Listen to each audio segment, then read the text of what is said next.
Hi there, if you are joining me, I hope you've already watched part one of this two-part series outlining some of the positives and negatives of retiring to the state of Delaware. So in part one of this two-part series, I've already outlined the benefits of retiring to the state of Delaware. In part two, which is this video, I'm going to be talking to you about the negatives associated with retiring to the state of Delaware.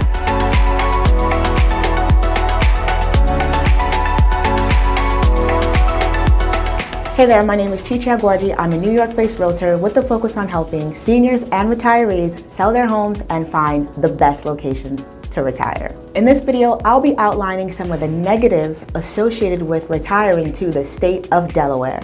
So without further ado, let's get into it. Number one, access to public transportation. Now, while most states in the Northeast have access to robust public transportation systems, Delaware is not one of them. Now, Delaware does have a public transportation system, a bus system called DART, but it's really predominantly focused in the urban areas of Delaware. So you'll find it in Wilmington, you'll find it in Newark, you'll find it in Dover. But outside of these areas, public transportation is sparse. So if you do decide to retire to these outskirts, you're going to have to rely on Uber or Lyft or having your own vehicle or walking if you want to get to your final destination. Number two, high crime rate.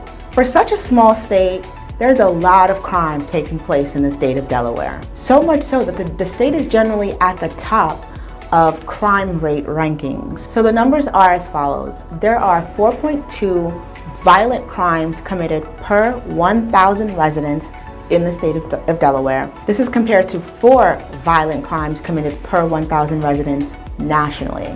So furthermore, there are 19.4 property crimes committed per 1,000 residents in the state of Delaware, and this is compared to 19.6 property crimes committed per 1,000 residents on average nationally. So taking a look at this map, which is color coding how much crime occurs in the state of Delaware, with the lighter areas, the lighter shading being the least amount of crime taking place, and the darker areas, the darker purple areas being the most areas where the most amount of crime is taking place in the state of Delaware. You'll see that crime in general is evenly distributed throughout the state, meaning there is no highly concentrated area either in the south or central locations or in the north where most of the crime in Delaware is being committed. So the darkest shaded area in the state of Delaware in the south is in Seaford.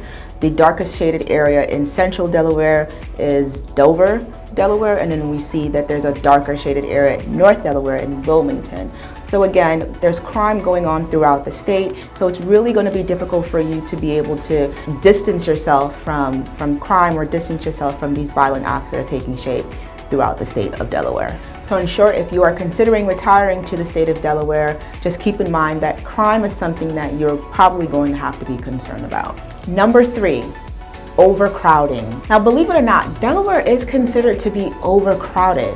This is because the state is incredibly small when it comes to square area or square miles. Delaware is the second smallest state in all of our nation, and it's second only to the state of Rhode Island. So the way that you really measure overcrowdedness is by looking at a metric called population density. The population density in Delaware is higher than that of New York. The population density in the state of Delaware is 522 people. So for every square mile in the state of Delaware, you're going to find at least, on average, 522 people. Number four, access to doctors and healthcare specialists. Now, while the level of care you're going to receive in the state of Delaware might be better than what you would receive in most states, and this was something I covered in part one of this video series where we talked about how healthcare overall in Delaware is really ranked highly all across the nation.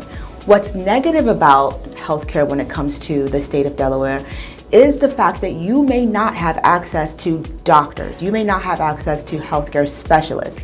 Or if you were able to find them, booking an appointment might be something that takes a really long time to do.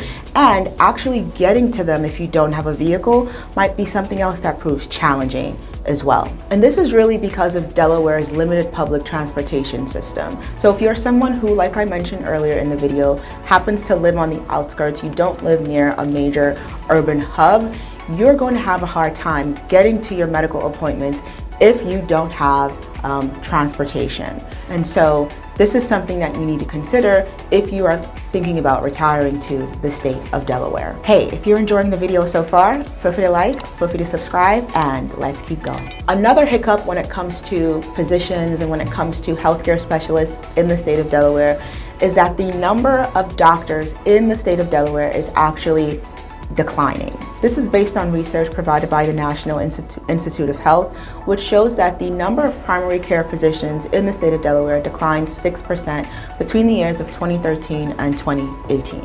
The report also showed that the average wait time to see a primary care physician or primary care provider in the state of Delaware increased from about 8 days in 1998 to 24 days, 23 and a half days to be exact, in 2018. So the impact of this, it actually trickles out. What it might mean is that if you are someone with any kind of medical condition that requires you to be able to get to the hospital quickly or get to see your doctor quickly, you may end up having to go to a neighboring state when you're booking appointments, when you're scheduling appointments, and this is just to allow you to be able to tend to your healthcare needs in a timely fashion. Number 5, no international flights. So crossing state lines to potentially visit a doctor may not be the only thing you might be required to do if you retire to the state of Delaware.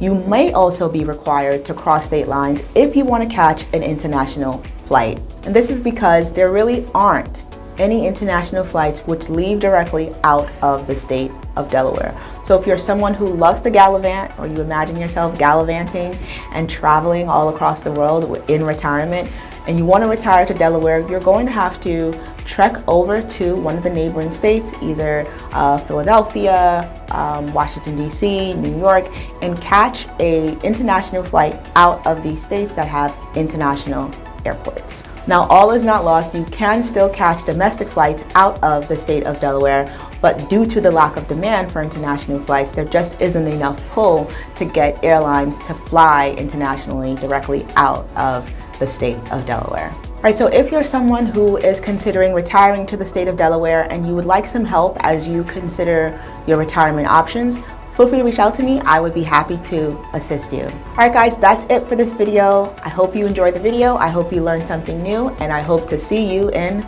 the next one.